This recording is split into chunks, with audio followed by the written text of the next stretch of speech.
Rusdalun Kapolres PD AKBP Fadli Selasa 28 September 2021 siang menjamu puluhan pengurus jamaah safari subuh Masjid Agung Al-Falah Kota Sigli PD di Aula Saung Kompleks Mapolres PD. Kegiatan ini dihadiri Ketua Imarah Masjid Agung Al-Falah Dr. Amri Fatmi, Ketua Safari Subuh Apriyadi serta sejumlah pengurus lainnya.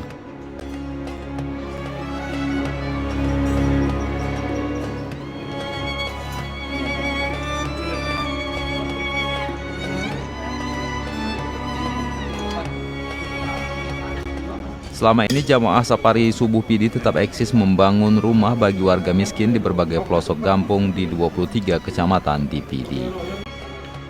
Pembangunan rumah peduli warga miskin ini terlaksana lewat donasi para jamaah. Dari PD, Idris Ismail, Serambi On TV.